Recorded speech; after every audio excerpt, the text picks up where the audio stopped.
and the New York Mets blew another game. Oh, I actually wrote in my notes that the Nets are filled with first for this week and being very, very nice to people. Oh, there you go. Let's hear about this. Let's give the Dodgers their first lead in 66 innings. Very good. Their first win in 9 games. Good choice. Then, you know what? We're going to go run into the Phillies.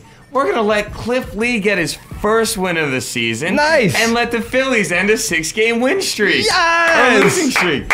How nice of the New York Mets. That is really nice of them. That was spectacular. Now, you got to give credit to Cliff Lee, man, staying with it. He's been pitching well, just not getting the dubs. No, not at all. That Philly offense has really screwed him the last couple starts. I mean, he's never went more than 3 starts before he got his first win, and he was what? And now 11, we're in like 12? I think we're in 11 to 15. Yeah, somewhere like in that window. Like, and this poor guy has not. Thanks, Pixel. Appreciate that. What'd he put? He's like, how do you lose to Cliff Lee? Easily. He's a good pitcher. Oh, man. So, yeah, Mets filled with some kindness this week and some generosity, I guess. I don't know. But you know what? As a Met fan, I guess I got to sit here and say I don't want to. I'm not giving up on them yet, but I just hope that they keep trying, just keep being competitive. Like, I hate seeing losing 9-2 or 7-2. I'm not sure what the final score was. 9-2. 9-2. Like, I hate seeing that, man. You know, like, and their starting pitcher went 7 innings, only gave up 3 runs. Yeah, the worst part was they were up 2-0 until the 7th inning, and then the 7th inning happened, and Chase Utley decided to go yard. He hit a 2-run shot, and then my man Carlos Chuch Ruiz hit another home run right after him, so put him up 3-2, and that was that. And it just never looked back. Never looked back. I got 2 questions for you, Joe. What's up, my man? 2 questions involving baseball. What's up, man? Question number 1. Who are your MVPs for the first half of the year? Was that your question or Sarah Mother Effin Levy's? That's Sarah Effin Levy's question. I like putting the mother. I like the Mother Effin Levy. Sarah Mother Effin Levy's question. Still not cursing. We're good, so I'm all right with that. We're good. So that's Sarah's question. Sorry to steal credit from you, Sarah. My apologies.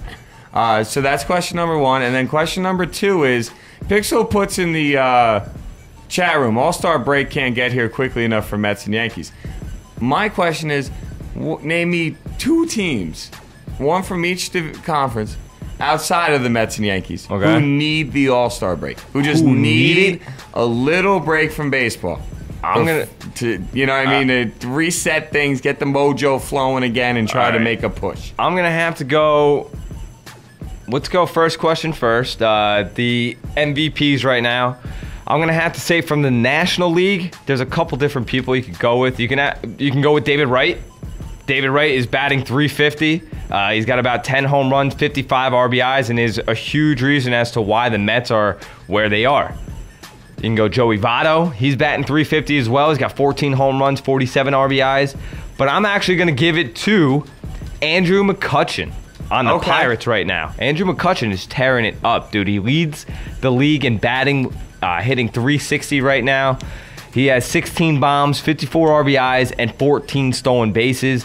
Pittsburgh, for the first time in 20 years, is like 9 games above 500. 1992 was the last time Pittsburgh even made the playoffs. Oh, man. So it's been 20 years. So Andrew McCutchen gets my NL MVP right now. I like that. I actually really, really like that selection. I was amped when he first said David Wright. Obviously, you know, I'm not a fan of me.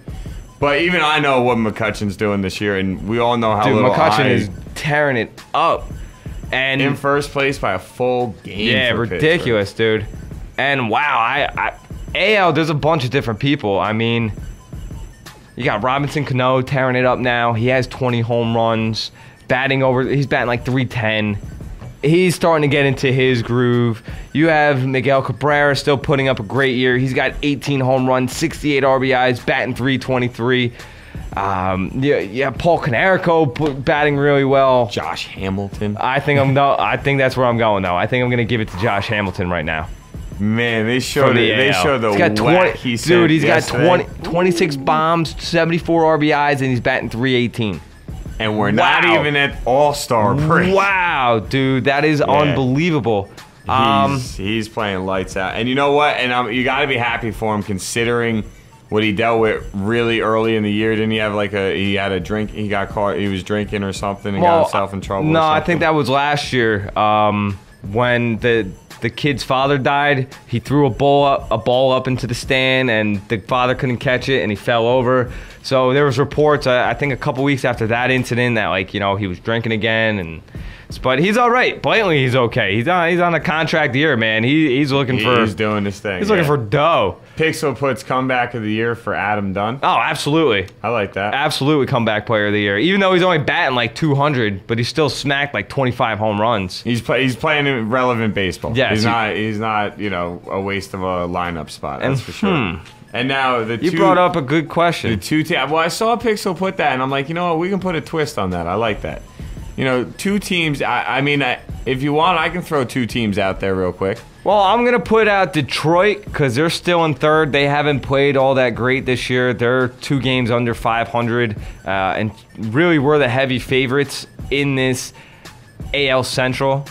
And then I'm also going to put out there, I'm going to say either the Dodgers or the St. Louis Cardinals could use the All-Star break. Okay. I was going to say the Phillies.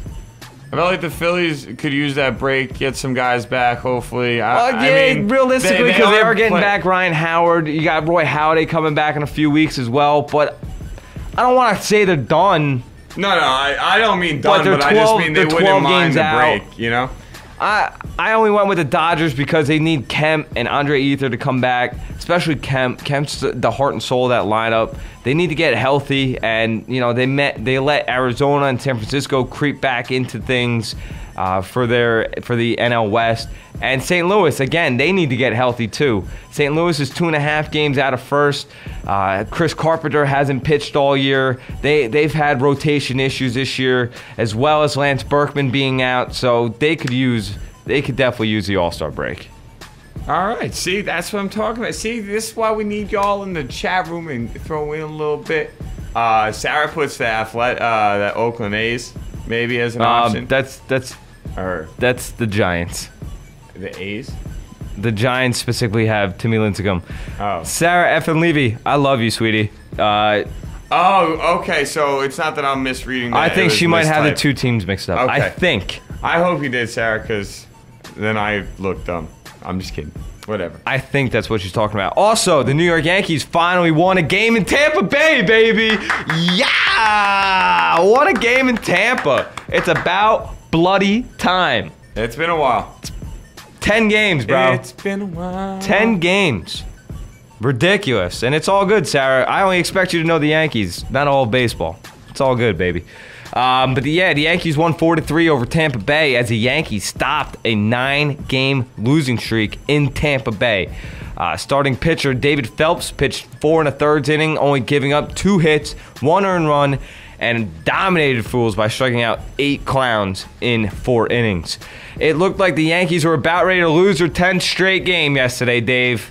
But you know what? They didn't. They didn't. Tampa Bay first baseman Carlos Pena took Boone Logan deep in the bottom of the 7th to give the Rays a 3-1 lead.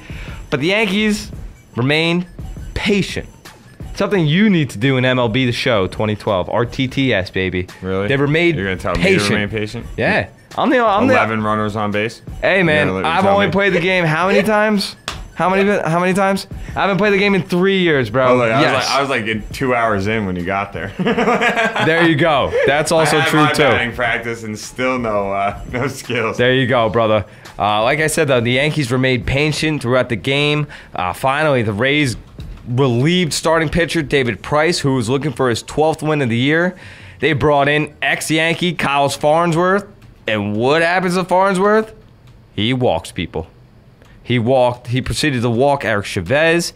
He got Jeter to strike out. But then he proceeded to walk Curtis Granderson, Mark Teixeira. He also walked A-Rod to bring in a run. So with the Yanks being down 3-2, who steps up to the plate? Don't you know? Robbie Cano, baby. He drives in a 2-run. He delivered a 2-run single to give the Yankees a 4-3 win. And the lead for good. Rafael Soriano got his 19th save of the year. Things are looking all right, man. Cano went 2 for 5 yesterday, 2 RBIs. Now has an RBI in 8 straight games for the Yankees. Wow. Wow, bro. He is on fire in the month of June and July.